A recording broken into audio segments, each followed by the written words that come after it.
1999 का रसिया एक ऐसा देश था जो इकोनॉमिक क्राइसिस में डूब चुका था। पॉवर्टी बढ़ रही थी, अनएम्प्लॉयमेंट रिकॉर्ड लेवल पर था, लोगों की सैलरी महीनों तक नहीं आती थी और क्राइम इतना बढ़ चुका था कि लोग खुद को सेफ फील नहीं करते थे। सोवियत यूनियन के टूटने के बाद रसिया की आइडेंटिटी, इकोनॉमी, मिलिट्री और पॉलिटिक्स सब एक साथ हिल गए थे। देश टूट रहा था और लीडरशिप बिखर चुकी थी।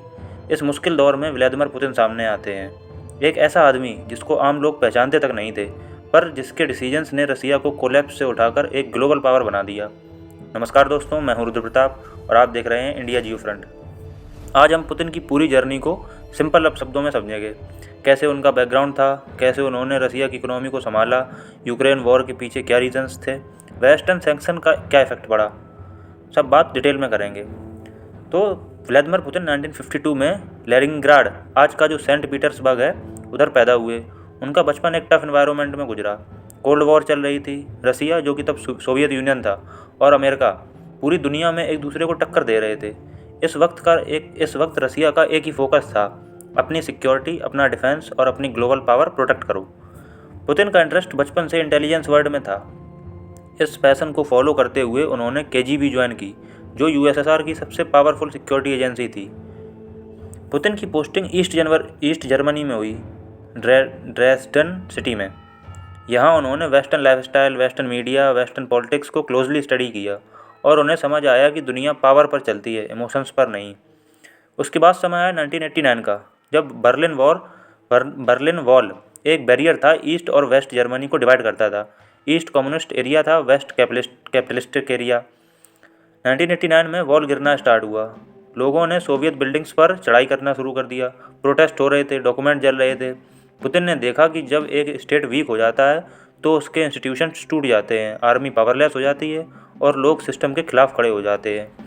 यही इंसिडेंट पुतिन के दिमाग में स्ट्रॉन्ग स्टेट का सीड प्लांट करता है। 1991 में सोवियत यूनियन टूट गया। 15 अलग अलग कंट्रीज बन गईं। रसिया के पास पैसों की भी कमी थी, वीक आर्मी थी, डिस्ट्रॉयड इकोनॉमी, हैवी करप्शन और नो स्टेबिलिटी।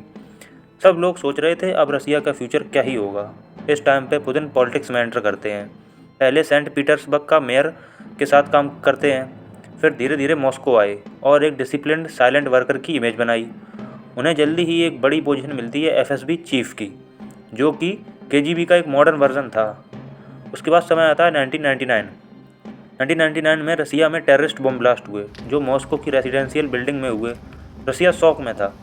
पुतिन ने टेररिस्ट के अगेंस्ट एग्रेसिव एक्शन अनाउंस किया और उनका फेमस स्टेटमेंट था, हम उनको टॉयलेट में भी ढूंढ कर मारेंगे। मतलब बोला रसिया में था, ये मैं ट्रांसलेट करके बता रहा हूँ।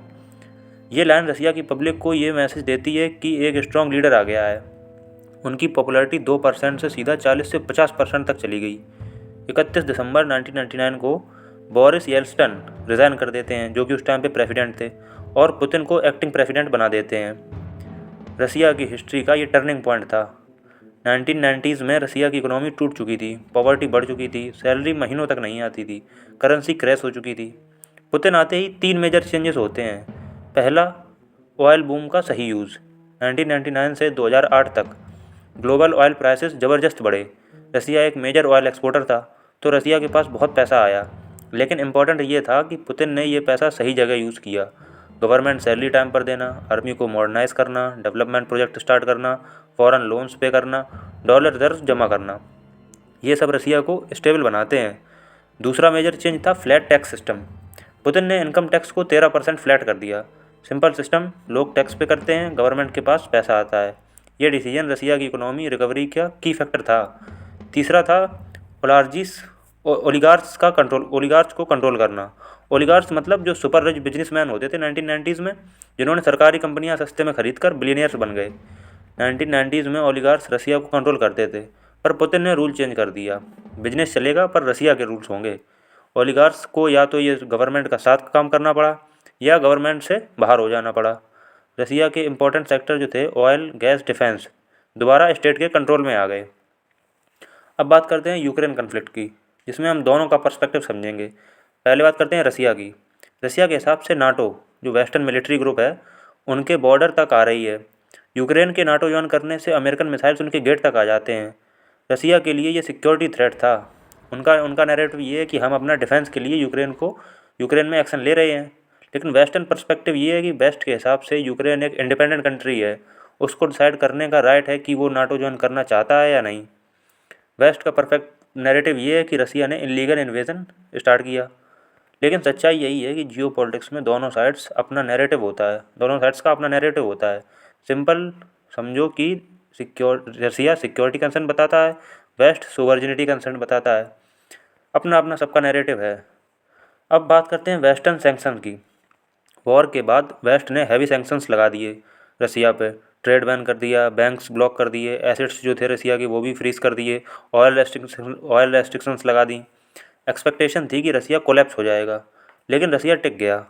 कैसे टिक गया? पहला रीज़न था चाइना कनेक्शन। रसिया ने अपना ट्रेड वेस्ट से हटाकर चाइना की तरफ शिफ्ट कर दिया।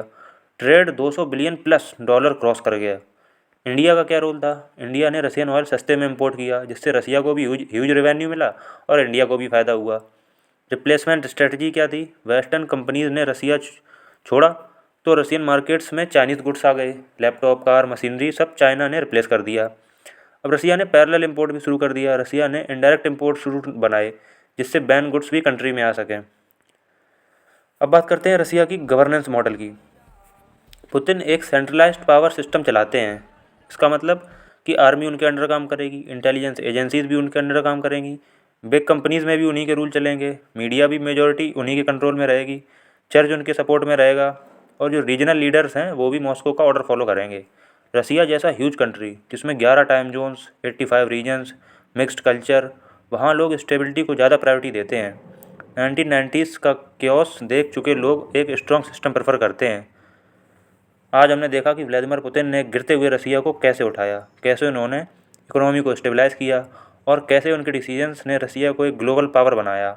जियो पॉलिटिक्स में हीरो और विलन का कंसेप्ट नहीं होता, सिर्फ नेशनल इंटरेस्ट होता है। अगर आपको वीडियो पसंद आया हो तो लाइक, शेयर और सब्सक्राइब ज़रूर करें। मैं हूँ रुद्र प्रताप, मिलते हैं नेक्स्ट वीडियो में एक नए ग्लोबल टॉपिक के साथ। धन्यवाद।